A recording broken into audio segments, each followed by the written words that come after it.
dia apa tujuan kesatuan tu, supaya persepsi negatif bahawa contoh kata umat Islam nakkan kesatuan kerana dia nak bolot, dia nak monopolize hasil bumi negara lah kata, ataupun kekayaan negara dengan menafikan hak orang lain. Kalau itu yang kita beri, persepsi itu yang kita beri, itu tidak ada gunanya kita bercakap tentang kesatuan. Ya. Jadi pada peringkat ini kita masih bergelut untuk memberikan perspektif yang harus dikongsi bersama. Begitu? Bukan kita bergelut, kita gagal. Belum ada kita gagal. Umat Islam sendiri gagal menunjukkan bahawa kesatuan dia tu nanti akan membawa rahmat kepada seluruh negara, kepada seluruh rakyat, tanpa mengira bangsa, agama dan latar belakang. Kita masih gagal. Jadi dengan kegagalan itulah kerana persekitaran kita pada benda-benda yang kecil, benda-benda yang remeh, jadi menimbulkan syak wasangka di kalangan orang lain. Kata dia orang ni kalau buat kesatuan, apa akan jadi pada kita? Ini yang kita nak kena jawab. Kena beri penjelasan kepada orang lain. Masyarakat bukan Islam khususnya tujuan kesatuan ini. Ini menarik, kita akan perdalamkan lagi. Tapi apakah ini boleh disolusikan dengan pendekatan fitri tadi, Datuk Hassan? Pendekatan fitri ini dia tidak ada satu border, tidak ada satu gangguan untuk kita mengadakan pendekatan fitri. Sama ada gangguan dari segi latar belakang, sama ada gangguan dari segi etnik, sama ada gangguan dari segi keturunan, sama ada gangguan dari segi kekayaan, kemiskinan. Tidak. Sebab pendekatan fitri ini adalah pendekatan semula jadi. Bila sebut pendekatan semula jadi, artinya saya kena meneropong diri saya insan dijadikan Allah Subhanahu Wa Taala untuk datang ke dunia ini, untuk memakmurkan dunia ini, sekaligus saya mesti dalam satu kesatuan yang besar melahirkan manusia yang disebut khairu ummah, umat yang terbaik. Umat yang terbaik di dunia, saya umat yang terbaik. Bersama dengan teman-teman, saya umat yang terbaik. Bersama dengan keluarga, dengan isteri saya suami yang terbaik, dengan anak sebagai ayah yang terbaik, dengan jiran sebagai saya jiran yang terbaik. Dalam masyarakat luar, kalau saya pemimpin yang terbaik. Kalau saya negeri, saya mesti menjadi pemimpin negeri yang terbaik. Umat, saya menjadi pemimpin umat yang terbaik. Kalau ini dapat terbaik pun, pengertian terbaik, definisinya mestilah terbaik dalam konteks kehendak Allah Subhanahu Wa Taala dan juga yang dipraktikkan oleh junjungan besar Nabi Muhammad sallallahu alaihi wasallam. Yang ini kadang-kadang orang mengatakan, bila buat pendekatan yang macam ini, dia kata you displace orang-orang yang bukan Islam. Tidak sebenarnya. Sebab kalau kita membawa yang sesuatu yang terbaik, semua manusia nak yang terbaik. Dia nakkan isteri yang terbaik, dia nakkan kelulusan yang terbaik, dia nakkan pengajian yang terbaik, seluruh yang terbaik. Inilah sebenarnya target. Target kepada kesatuan umat ini pada saya ialah nak menjulang keterbaikan seluruh umat, tidak kira apa latar belakangnya, tidak kira apa dia punya bangsa dan keturunannya. Apa yang kita hendak menggunakan seluruh kekuatan yang kita ada untuk menjulang yang terbaik itu. Inilah saya rasa salah satu daripada formula untuk melahirkan umat yang terbaik, kesatuan umat. Datuk, dia nak semua yang terbaik, tapi dia tak perasan dia tak buat yang terbaik pula untuk diri dia. Itu ada masalah di situ. 0322829062 mula kami buka. Seketika nanti kita akan menangani persoalan yang timbulkan di Facebook, di Twitter juga. Tapi saya ingin berbalik kepada soalan yang telah pun kita timbulkan tadi. Masyarakat kita sudah bergenjak ke atas sedikit. Kita bukan bercakap soal kesatuan umat dalam konteks kepentingan umat Islam semata-mata, tetapi kedua-dua yang berhormat Datuk sudah pun menimbulkan bahawa kesatuan umat kita yang kita bicarakan ni dalam konteks Malaysia yang majmuk ini disalah ertikan, diprasangkakan demi untuk membolot apa juga kepentingan yang ada. Dan disebutkan istilah tadi, masyarakat bukan Islam merasa displaced, merasa tersudut apabila kita bercakap soal kesatuan umat. Antara masalahnya kerana kita menggunakan istilah umat, khairu ummah, wahdatul fiqh atau wahdatul amal atau apa saja yang kita gunakan. Dan ini meletakkan mereka merasa, ini hanyalah juzuk perbincangan umat Islam. Tidak ada kepentingan bukan Islam apabila umat Islam bercakap tentang kesatuan umat. Saya tak berapa setuju yang mengatakan perkataan-perkataan begitu sebenarnya menjurangkan lagi displacement itu. Tidak. Sebenarnya hanya katakanlah wahdatul fiqh misalnya, fikiran yang satu. Kalau diterjemahkan, kalau diterangkan dengan sebenarnya, kalau dibagikan contoh-contoh yang hidup, yang dulu, sekarang dan yang akan datang, saya rasa tak ada orang yang tak terima. Tak ada masyarakat yang masalahnya sekarang ni kita tidak menampilkan contoh yang praktikal, Datuk? Sebab tu dia pada saya soal labeling ni tak penting. Kita Islam ni dia tidak tengok kepada form, dia lihat pada substance. Yang penting apa juga label yang diberi, penterjemahan dia dalam bentuk perlakuan, dalam bentuk akhlak, dalam bentuk implementasi, menunjukkan satu perlakuan yang boleh membawa kepada kebaikan kepada semua orang. Ya. Itu yang penting. Jadi penzahiran itu belum berlaku. Belum berlaku. Dilihat. Baik, kita terima pemanggil dahulu dari Sabah katanya. Lama menanti. Takut nanti banyak pula bil telefon. Kita bagi laluan dulu. Pemanggil Sabah. Hello, siapa di talian? Hello. Saya Haji Ramli ya. Haji Ramli, silakan. Ringkas dan padat Tuan Haji. Ya, saya nak tanya pertama dengan Datuk Zul dulu. Ya, silakan. Datuk Zul kata dia seorang Muslim. Ya. Dalam Al-Quran ni dia adalah Muslim munafik, Muslim hipokrit, Muslim fasik. Dia dalam kategori mana? Yang kedua, Dr. Hasan Ali, saya minta dia bercakap atas platform PAS dan perpecahan ini adalah berpunca daripada UMNO menolak peraturan Allah, peraturan hudud. Sebab itu manusia tidak, sebab itu kita tidak akan boleh bersatu. Sebab mereka menolak peraturan hidup Islam. Itu adalah satu kenyataan. UMNO yang menjadi punca perpecahan di negara ini. UMNO, pemimpin UMNO. Kita berikan laluan kepada panelis untuk menjawab. Terima kasih Tuan Haji Ramli. Saya beri kepada Datuk Zul. Jadi ini contoh dia. Contoh yang terbaik menunjukkan bila kita bercakap atas platform wadah masing-masing yang saya mulakan dengan mukadimah tadi. Bila kita mula dengan platform wadah, maka kita menyempitkan pemikiran kita, fikrah kita kepada wadah kita saja. Maknanya wadah orang lain semua tak betul dah. Sampai bila kita dalam keadaan macam tu, bila kita persalahkan orang lain, contoh macam sebut yang disebut tadi tentang pelaksanaan hudud, kita terlampau menumpu kepada hukum.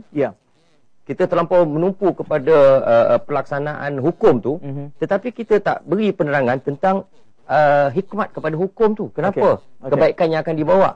Kenapa? Kita terlampau menumpu kepada pelaksanaan yang hukum tu saja. Dan ini menakutkan yang bukan Islam. Jadi akhirnya yang kita nak apa? Yang kita nak hukuman tu ke ataupun hikmah daripada hukum tu, sebagaimana contoh yang dibawa oleh Rasulullah sallallahu alaihi wasallam sendiri. Ada dalam keadaan tertentu Rasulullah tidak akan laksanakan hukum tu. Kerana ada falsafah di sebaliknya, ada tujuan di sebaliknya. Contoh, Rasulullah tidak melaksanakan hudud dalam waktu perang. Langsung tak dilaksanakan. Kerana apa? Kerana kalau dilaksanakan hudud di waktu perang, orang yang dikenakan hukum tu mungkin lari, ataupun dia mungkin berpaling tadah, dan mungkin dia menjadi musuh balik. Jadi adakah matlamat tu akan tercapai? Hanya kerana berkeras sangat nak laksanakan hukum, tetapi mendapat pencapaian jangka pendek. Dari segi jangka panjang, yang memalukan, yang mendapat malu ialah Islam. Jadi Hasan. Ya, saya ingat, saya pun setuju macam Datuk Zul menyebutkan tadi, saudara yang menanya daripada Sabah tadi. Saya ingat kalau itulah wakil insan yang inginkan kesatuan umat, sukar bagi kita. Kalau kita menunjuk jari kepada orang, gunakan perkataan yang keras seperti itu, kesatuan umat ni dia tidak boleh dicampurkan dengan campuran-campuran yang begitu. Sebab itu pada saya, kita dah merdeka 54 tahun dah kita merdeka. Selepas 54 tahun ni sepatutnya insan-insan yang lahir bahasanya bahasa yang penuh dengan hikmah. Bahasanya penuh dengan difikirkan. Kalau saya tuturkan bahasa begini, apa orang lain kata? Kalau saya tuturkan bahasa seperti ini, adakah dia mendekatkan, menjauhkan saya antara satu sama lain? Tapi dengan bahasa yang digunakan tadi, saya rasa yang pertama sekali pada pendapat peribadi saya, tak cocok bahasa yang sedemikian. Kalau kita menuding jari sedemikian, orang itu begini, orang itu begini, kita kena tengok diri kita sendiri. Kita di sendiri bagaimana? Adakah kita merupakan ejen yang terbaik untuk kita menyemaikan benih-benih kesepaduan, unity yang kita sebutkan, ataupun kita ejen pemecah-pemecah. Tapi perkataan-perkataan yang digunakan tadi, saya rasa bukan ejen penyatu, tetapi ejen pemecah. Saya sendiri dalam rekod saya berkhidmat dalam politik dan sebagainya, saya adalah di antara orang saya rasa yang tidak boleh bersekongkol dengan kata-kata yang sedemikian, approach yang sedemikian. Approach-nya ialah approach hikmah wal mau'izah. Itu approach-nya. Sebagaimana yang diajarkan Nabi Muhammad sallallahu alaihi wasallam. Kalau semua orang daripada desa sampai ke kota, menara gading sampai yang tidak ada menara, menggunakan approach yang lembut, yang lunak ini, bahasa yang lunak itulah bahasa kesatuan. Bahasa yang lunak itulah bahasa perpaduan. Pendekatan yang lunak itulah pendekatan yang ditunggu-tunggu untuk melahirkan kesatuan umat itu. Apa yang kita lihat adalah, meskipun kita dari awal sudah mengajak untuk melihat, membicarakan ini melewati batas politik, tapi akhirnya Dia akan menjurus ke situ. Sebab tu daripada awal tadi saya dah sebut. Ini akan kita tangani, masalah Datuk. Politicking. Okey, ini kita akan tangani, Datuk. Selepas kita berehat pusingan berikutnya, saya beri laluan kepada Datuk Zul sebagai pembicara pertama selepas kita kembali nanti. Teruskan bersama kami. Banyak rehat ni.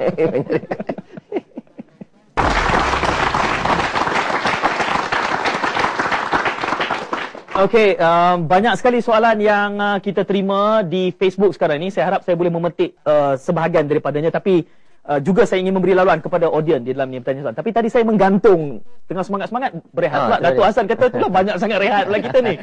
Datuk ingin mencelah tadi. Jadi, saya harap masih momentum ni masih sama. Sebab tu saya sebut daripada peringkat awal tadi, bila kita bercakap tentang kesatuan ummah, apa perimeter dia dan apa objektif dia. Kesatuan itu. Dan bila kita mulakan dengan menghadkan kepada wadah masing-masing, dia tidak akan tercapai. Sebab dia akan berakhir dengan tuding-menuding. Contoh terbaik yang tadilah. Katalah dia bercakap tentang tidak ada kesatuan dalam nak melaksanakan hudud. Hudud disebut tadi pasal hudud. Sekarang ni kalau kita mula menuding dengan menyatakan jelas yang disebut tadi bahawa UMNO menolak hudud. Sekarang ni kita ambil contoh, bila pelaksanaan hudud dicadangkan, Yang Amat Berhormat Perdana Menteri menyebut jelas, dia kata diakui bahawa hudud ni hukum Allah, tetapi realiti masa kini tidak boleh dilaksanakan. Kerana kerangka pemikiran orang Melayu, umat Islam ni kepada wadah masing-masing, terus ditudingnya jari dengan pelbagai label. Dia katakannya kenyataan itu kenyataan Tauhid, munafik, malahan ada yang sampai ke peringkat kafir. Yang Amat Perdana Menteri menolak hudud. Tetapi kita ambil sebaliknya. Bila Yang Amat Berhormat Datuk Seri Azizan Razak, Menteri Besar yang saya hormati di Kedah, seorang tokoh ulama besar dalam PAS, dia membuat kenyataan dalam isu yang sama. Dia kata kerajaan PAS Kedah tidak akan laksanakan hudud. Kerana realiti masa kini PAS berkongsi kuasa dengan DAP dan PKR. Bila Datuk Seri Azizan membuat kenyataan tersebut, kenapa labelnya menjadi siasah syariah pula? Oh, itu strategi politik. Tapi bila Yang Amat Berhormat Perdana Menteri cakap kafir. Jadi mana kesatuannya? Dan apa tujuannya? Kalau kata kita bersatu untuk melaksanakan hudud, apa kesan dia yang kita atau apa mesej yang kita nak bawa kepada non-Muslim? Kita terlampau keras nakkan laksana hukum hudud tu, menakutkan non-Muslim. Akhirnya misi kita yang utama sekali nak mendekatkan dia kepada Allah, nak mendekatkan dia balik kepada syariat Islam. Dengan sikap sikap asobiah ni tadi, asobiah kepartian saya panggil, akhirnya dia mungkin mencapai matlamat melaksanakan hudud atas kertas, tetapi dia menjauhkan manusia daripada Islam.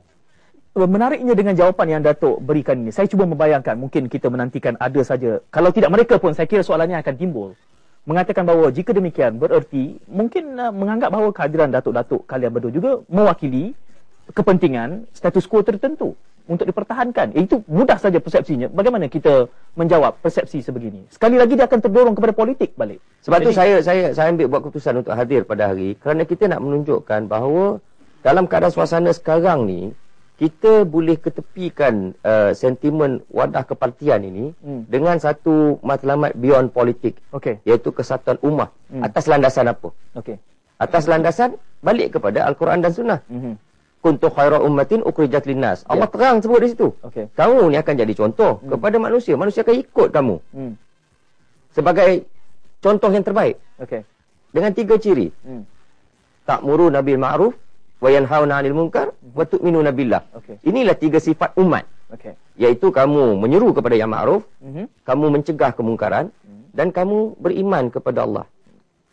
Kalau kita ambil 3 ciri ni, tak ada kepada penanya tadi. Tak ada langsung. Baik, sementara itu disebut, saya ingin melihat kepada Facebook terlebih dahulu. Di Facebook ni ada banyak, jadi saya nak menangani 2 dahulu. Komen daripada Helmi Zayus mengatakan, sempena hari wukuf saya mengharap ahli panel menyeru umat rakyat dalam negara ini